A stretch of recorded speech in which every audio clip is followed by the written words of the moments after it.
morning everybody, it's the 12th of December and it's lovely to be with you this morning.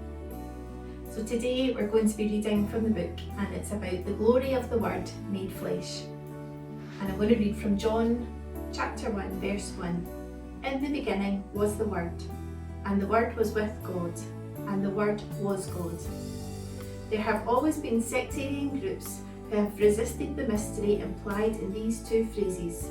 The Word was with God, and the Word was God. They say in their bondage to merely human conceptuality, you can't have it both ways.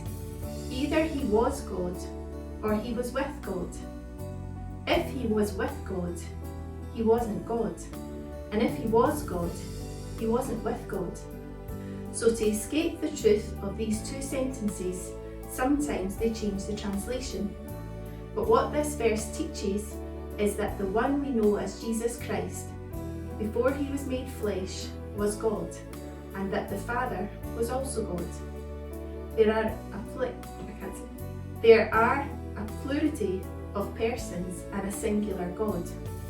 This is part of the truth that we know as the Trinity. This is why we worship Jesus Christ and say with Thomas in John chapter 20 verse 28, "My Lord and my God."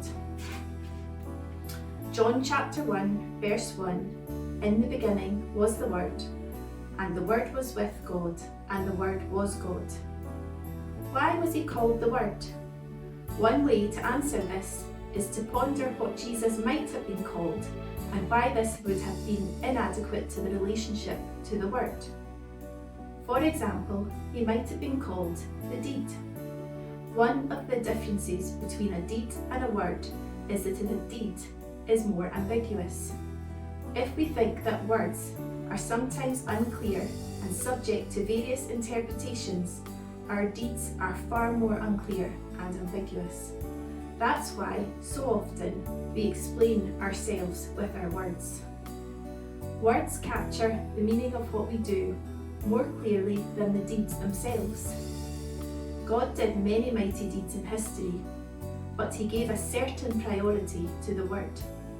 One of the reasons, I think, is that he puts a high value on clarity and communication. Another example is that John might have called Jesus the Thought. In the beginning was the thought. But one of the differences between a thought and a word is that a word is generally pictured as moving outward from the thinker for the sake of establishing communication. I think John wanted us to conceive of the Son of God as existing both for the sake of communication between him and the Father and for the sake of appearing in history as God's communication to us. A third example that John might have called him is the feeling. In the beginning was the feeling.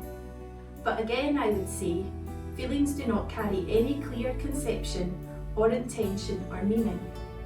Feelings, like deeds, are ambiguous and need to be explained with words. So it seems to me that calling Jesus the Word is John's way of emphasizing that the very existence of the Son of God is for the sake of communication. First and foremost, he exists and has always existed from all eternity for the sake of communication with the Father.